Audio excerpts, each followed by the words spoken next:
What is going on, everyone? Welcome to the channel. For this video, we're going to be talking about the Vikings 2023 season, their 2024 offseason, and how I think they're going to do in the 2024 regular season. And this will also be, if you couldn't already tell by the title, our final Madden 24 video before we move along to Madden 25. So the Vikings started the season pretty well. They were 6-4 at one point, and were destined to be a playoff team, but eventually they ended up 7-10. And a big reason why they ended up 7-10 is because quarterback Kirk Cousins, who is no longer on the team, he is an Atlanta Falcon, he got injured and had a season-ending injury in Week 8 against the Packers, and that was just a huge blow for the team. And for a little bit, they had Josh Dobbs at quarterback, and he was playing pretty well. And he went on a Linsanity run. And, they were thinking, maybe he could be their next quarterback. But eventually, he came crashing down to earth. And that's what resulted in the Vikings' disappointing 7-10 season. And they also, since they got rid of Kirk Cousins, and they also got rid of Josh Dobbs as well. He is a 49er now. They decided they needed to draft a quarterback, and they did. They drafted J.J. McCarthy from Michigan. And, I don't know what to say about this because he had a season-ending injury during preseason. And that just sucks. I can't even say it was a bad pick or anything like that. I think they set him up well. I mean, when you think about the Vikings and their offense, their defense kind of sucks, but their offense, they've got so much talent on that side of the ball. They've got Justin Jefferson. They've got, TJ Hawkinson. They've got Jordan Addison. It's a success. It's setting up a quarterback for success. And I think that's why Josh Dobbs did so well for a brief period of time last season, because, it's a favorable situation to be in as a quarterback. It's not perfect. Their offensive line isn't amazing, but, it's definitely better than a lot of situations. And, it just sucks that J.J. McCarthy went down with a season-ending knee injury. Because, I was hoping to see him play just to see how he would do with this team.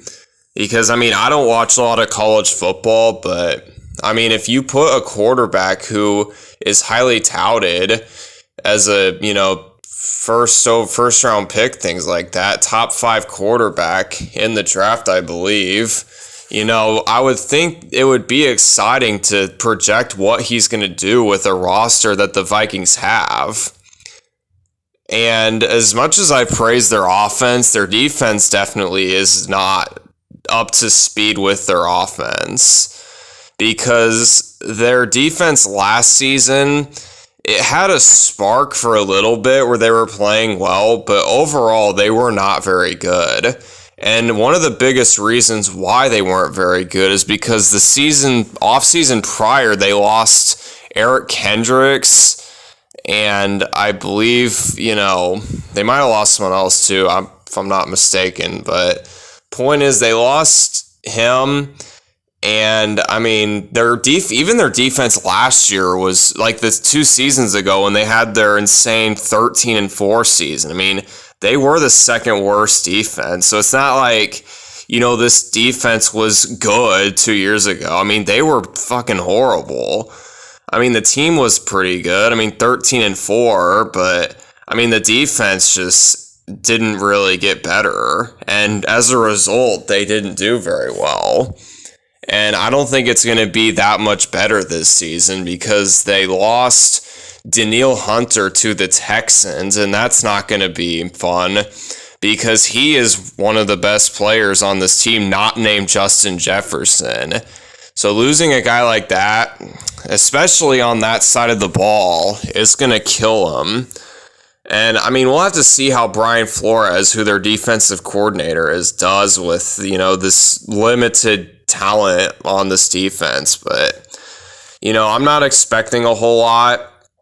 I don't think it'll be like I don't think it'll be like horrible, but I don't really think it's going to be anything spectacular. I'm expecting probably anywhere from, 18th best to like 26th best, something like that, because I will give Brian Flores credit for this. He is a very good defensive mind. So I think he will get the most out of his guys, but the thing is, he doesn't have a lot of guys who can really move the needle on defense, or I guess force the other team on offense to not move the needle. I don't know. But the point is, he is a good defensive coordinator, so, I don't think they'll be great, but I also don't think they'll be terrible. So I think just slightly below average is what I guess my projection would be for them. Their offense is kind of a wild card because I mentioned the J.J. McCarthy thing, and they also got Sam Darnold in free agency. And the thing about Sam Darnold is, I feel like people wrote him off super early, rightfully so, by the way. He's been playing awful. But the thing is, has he ever had like a genuinely favorable situation? Because I think every situation where he's been a starting quarterback, I feel like it's just been it hasn't been favorable. And he came in the league as a 20 or 21 year old. So when you are that young and you're not really built up the way that you're supposed to be, and you don't go to the right situation, I think it'll mess with you. And I think that's what's happened with him. And we'll have to see how he does, because I'm assuming he's going to be the starter. I don't know who else it would be since J.J. McCarthy's out for the whole season, and I don't think they're going to sign anyone else since they already signed Sam Darnold, because that would kind of fuck up the whole dynamic in the locker room if they just get another guy, and when Sam Darnold does get an opportunity because of this situation that the Vikings are in. So we'll just see how he does. And I don't think it's going to be great or anything like that, because I definitely don't think he's that good, but I also don't think he's going to be as bad as some people think, because like I mentioned, the Vikings have a very favorable situation for any quarterback. So I think that's going to help out Sam Darnold a lot, having Justin Jefferson, one of the best wide receivers in football. You've got Jordan Addison. Jordan Addison might not play. There's some shit going on with him with his, driving thing. I guess he was behind the wheel. This was a while ago, but he was behind the wheel and he fell asleep or something like that. And he got arrested, something like that. Something really stupid. Something that, NFL players need to be better about, but they're not. And he also got carted off in practice a few days ago. So we'll have to see what happens with him.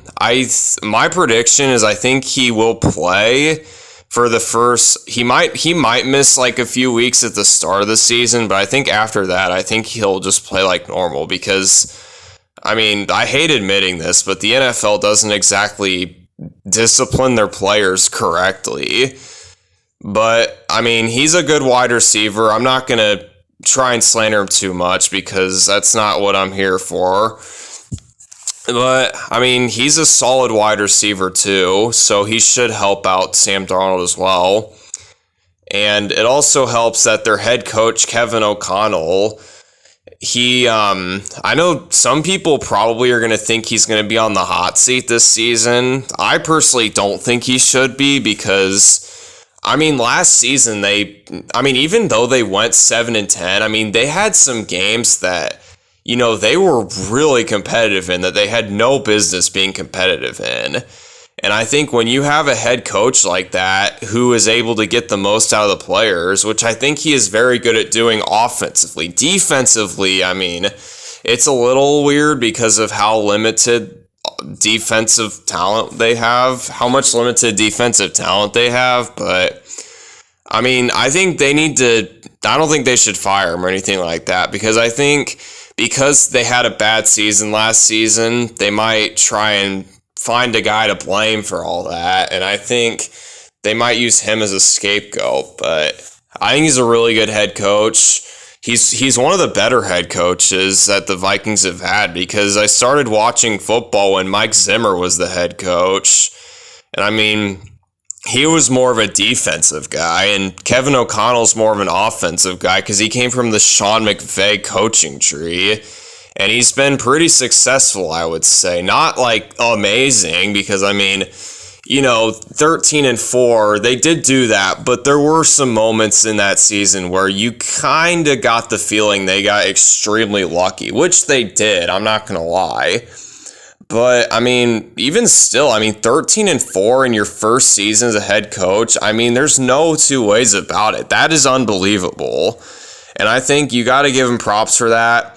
And, the fact that this team even was, slightly competitive with some teams with all the injuries they had. Because, when your starting quarterback goes down, like what happened with Kirk, it just messes up your whole season. You're not gonna have the success that you're hoping, because your most important player is down. And that just messes up the whole rhythm, because it runs through him, runs through the quarterback, and they have to find a new quarterback, the backup. They have to see how he's gonna do. It's just a whole mess, and I think it's not really fair to criticize him too much for that. And there were some other injuries I haven't even mentioned. Justin Jefferson was injured for a large portion of the season. Jordan Addison, or no, he wasn't injured, never mind. It was TJ Hawkins, and he had a season-ending injury at some point in the season. And it's you can't, those are three very important players for that offense. So the offense not playing as well as expected, I think that's kind of inevitable when you have that many injuries. You can't expect, every single team that has injuries like that to just figure it out and make the playoffs. That's a very hard thing to do, especially when you are very skewed on one side of the ball opposed to the other, the skewed part being the offense to the defense ratio. But, I think this team, I think they have a bright future. It genuinely does suck that J.J. McCarthy had a season-ending injury. I think this is literally the first time in NFL history where a first-round pick quarterback in their rookie season didn't play at all due to injury.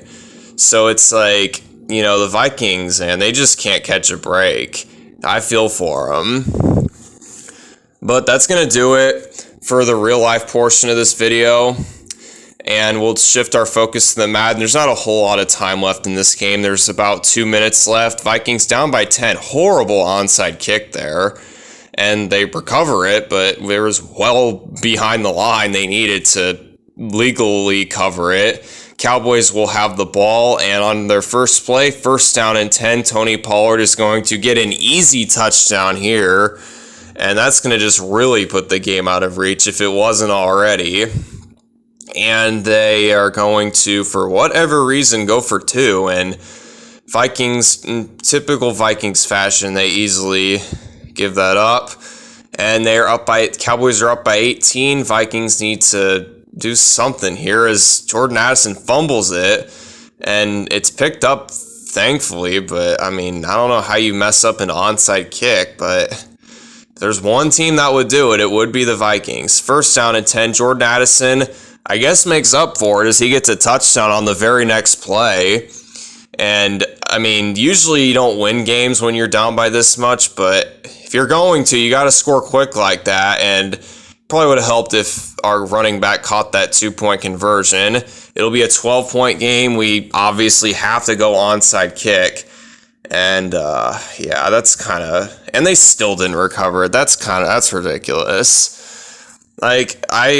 This is one thing about Madden 24 I hate. That onside kick meter is so messed up. That's why it's kicked like that. I don't know if I was doing something wrong in this game or what I was doing, but, that kick meter thing is so fucking ridiculous. I hope in Madden 25 it's better, but, I guess it's the last game So I have to deal with this, so that's good.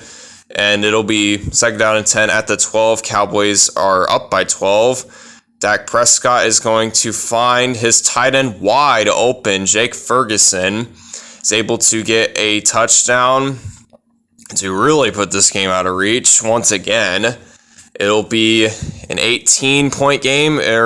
Cowboys tried to make it a 20-point game, but Vikings were able to stop that.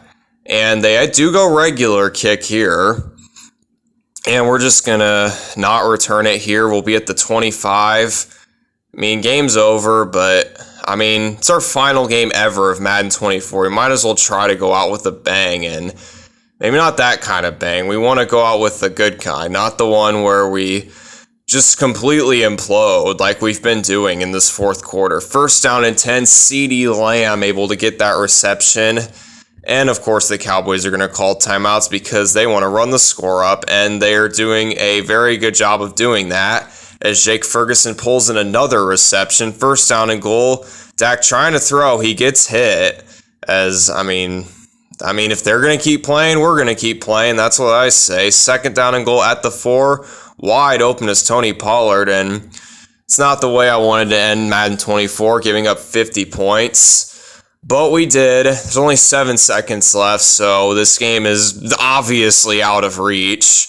They're gonna go for 2. They don't get it. Probably a late hit there, but they probably deserve it. I'm not gonna lie. They deserve to get hit late. They're gonna run the damn score up. And 7 seconds left, and looks like we're gonna grab the ball, go down. That was weird. The guy could have grabbed it. He ran past it without really trying to grab it.